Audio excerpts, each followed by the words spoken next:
The Soviet Union.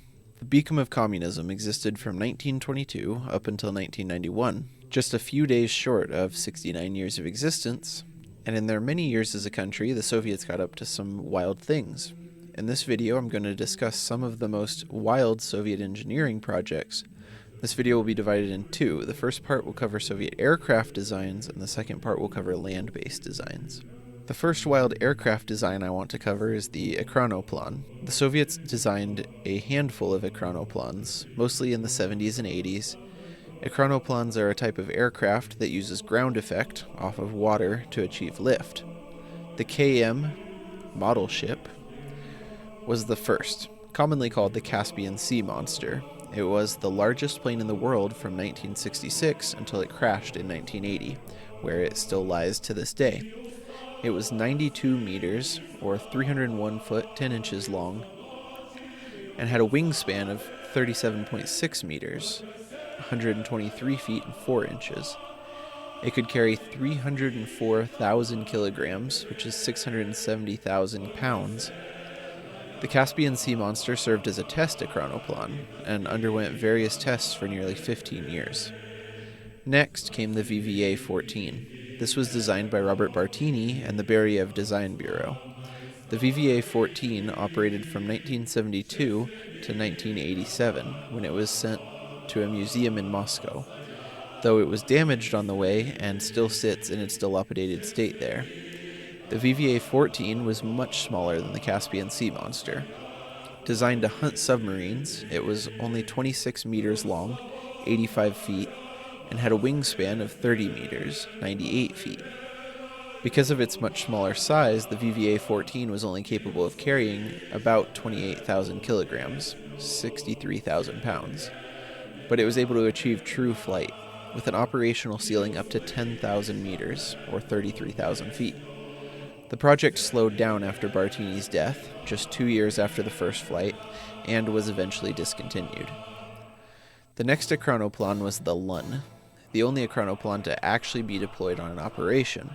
It operated from 1987 to the Soviet Union's collapse in 1991, when the Russian Navy took possession of it and operated it until the late 90s, when it was left to sit in Kaspiysk, until 2020, when it was towed to Derbent to be put on public display. It was beached and then towed ashore and has been sitting on a beach south of Derbent ever since. The Lun was 74 meters, or 242 feet long, had a wingspan of 44 meters, 144 feet, and had a better weight capacity than the VVA-14 at 94,000 kilograms, about 207,000 pounds. The most successful Ekranoplan was the A-90 or Leonuk, which means Little Eagle, which operated from 1972 to 1993, and had 3 operational planes built, numbered S-21, S-25, and S-26. The Leonuk was designed for beach assaults. The front was hinged, so troops could quickly dismount. S-21 was damaged in 1975 and rebuilt as S-23, which was damaged again in 1992, where the Russian government elected to blow it up because they couldn't afford the cost to retrieve it. S-25 was soon scrapped, and S-26 is on display in Moscow. The Soviet government originally ordered 120 Leonuks, but only the 3 were built. The A-90 was capable of carrying 150 men. It was 58 meters, or 190 feet long, and had a wingspan of 31.5 meters, 103 feet. Unfortunately, there has been little research into military Ekranoplans since the collapse of the Soviet Union, but civilian craft are still produced by RDC Aqua Lines in Nizhny Novgorod. The next aircraft I would like to discuss is the Tupolev Tu-2 ShA. This plane was a modified Tupolev Tu-2. During World War II, the Soviets produced about 800 of these bombers.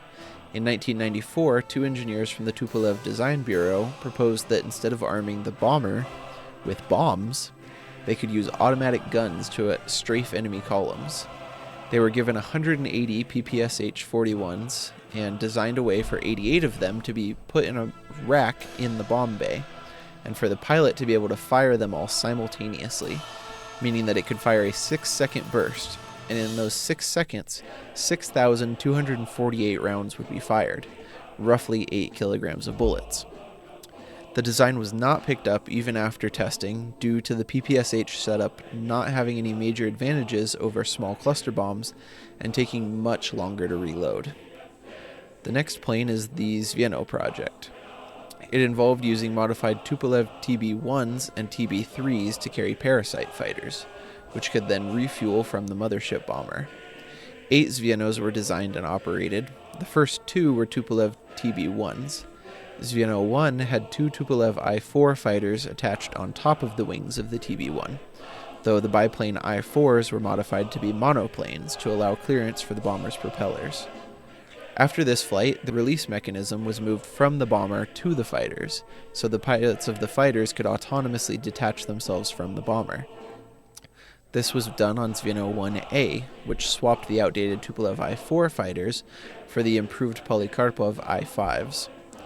Zveno 2 moved from the Tupolev TB-1 to TB-3, a much larger bomber able to carry more weight. As such, they mounted 3 Polikarpov I-5s on top of the bomber, but mounting and dismounting the central I-5 was so difficult it rarely left the top of the TB-3.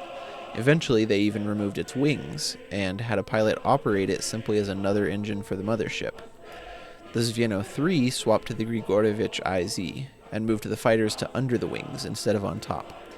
This would prove fatal to one of the pilots after he mistimed a maneuver during takeoff, breaking the docking frame and crashing his IZ into the underside of the mothership's wing, and then plummeting to the ground. This led to the Zveno 5, which had room for only a single Grigorovich IZ under the fuselage, though it had to attach and detach in air due to the lack of ground clearance.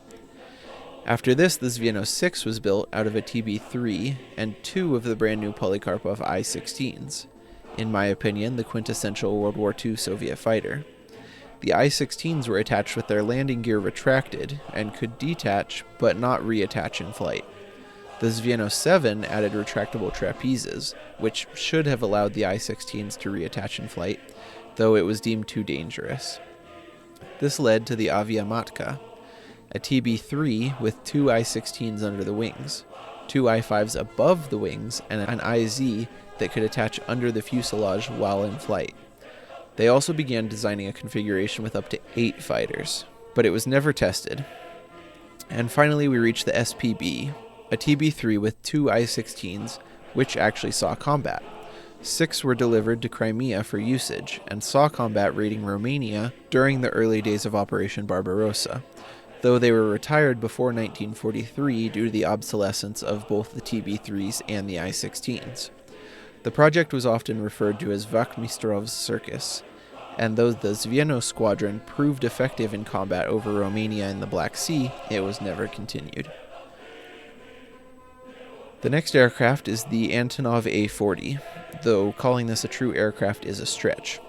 The A-40 consisted of a modified T-60 scout tank. The gun, ammunition, and most of the fuel were removed. It was given biplane wings and a twin tail, and was carried by a Tupolev TB-3. Despite the modifications, the bomber was unable to tow the tank at a sufficient speed to maintain flight, and the project was quickly scrapped as the Germans pushed ever further into the Soviet Union. And thus we come to the final aircraft I'd like to discuss, the Mil V-12. Built in 1968, this massive helicopter could hold more than 200 people, and still holds 3 world records. Highest altitude carrying 300 kilograms, 66,000 pounds, 35,000 kilograms, 77,000 pounds, and 40,000 kilograms, 88,000 pounds. 2 prototypes were built. One now lies at the Mil factory near Moscow, and the other lies in a museum near Moscow. The reason for designing such a large helicopter was for the rapid deployment of heavy strategic ballistic missiles, and the project was ended because there's better ways to do that. But it still remains the largest helicopter ever built. We've already seen that the Soviets built some wild aircraft, but believe me, it gets even more bizarre when we move to land. The first land vehicle is the Progvev T, a modified T-54-55 with a Klimov VK-1 attached to the turret. The jet engine was used to clear mines up to half a meter deep, 19.5 inches deep. It was used during the Soviet-Afghan War, and its whereabouts are unknown modernly. The next is the 1K-17 ShA, a tank equipped with a battery of laser projectors mounted in the turret. The ShA prototype was finished late in 1990 and went to testing throughout 1991, after which the Russian government decided it was too expensive and too difficult to use, so the technology was not pursued further. The ShA required a 30-kilogram, 66-pound ruby, as well as other expensive parts to function, and all the lasers could do was fry enemy optical and electronic devices. The prototype lies in a museum near Moscow. Next, we've got the 2B1 Oka. Named after the river south of Moscow, the Oka was a 420mm SPG. It was built in 1957 and tested until 1960.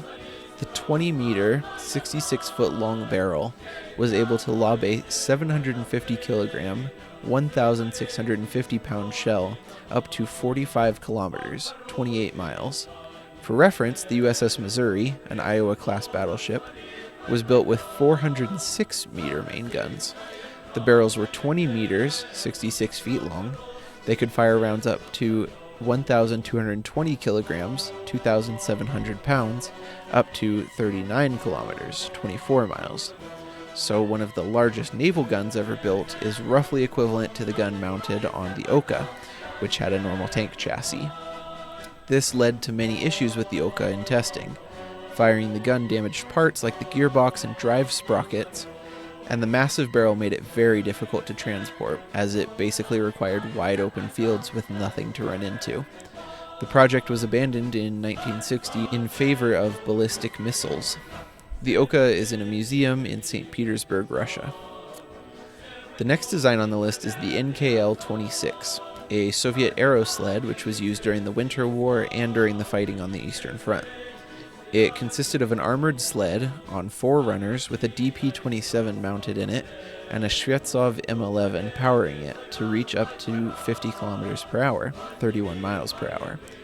It was crewed by 2 men and could carry 4 others. They were used with good effect as patrol vehicles and for assaults across frozen lakes and rivers. After the war, many had their guns removed and became mail carriers or transport in the northern parts of Russia, though several are now in museums. Similar to the NKL-26, we have the ZIL-4904, a large truck driven by 2 augers, hollow tubes with threads on the outside that could pull the ZIL-4904 through ice, water, or snow, even being able to traverse swamp. It only couldn't use paved roads because the augers would tear up the road surface. The ZIL-4904 got 1 kilometer per liter, or 2.3 miles per gallon, could reach a speed of 16 kilometers per hour, 10 miles per hour, and came in 2 body styles, one with a truck bed and one with an SUV arrangement, able to carry 8 people. The design was abandoned after the collapse of the Soviet Union due to the removal of government funding and the lack of interest in such a vehicle from the public. Finally, we have the SVL, the Soviets' jet train, which was created by modifying an ER-22 by attaching 2 AI-25 jet engines to serve as the propulsion for the train. The purpose of the SVL was to test how quickly a train could move safely on Soviet railways, which were 1,520mm gauge. The SVL was built in 1970 and tested until 1975. It was able to reach a speed of at least 250 kilometers per hour, 155 miles per hour, with some sources saying 270 kilometers per hour, 168 miles per hour. The research completed with the SVL led to the construction of the ER-200, which operated at a speed of 200 kilometers per hour, 124 miles per hour. Though the idea of using jet engines to power trains was abandoned after realizing how much infrastructure would have to be built for them to be both reliable and usable in cities. The SVL was turned into a monument in Tver back in 2008 after sitting unused for more than 30 years. And so, we come to the end of our journey through strange things the Soviet engineers built. I hope y'all enjoyed.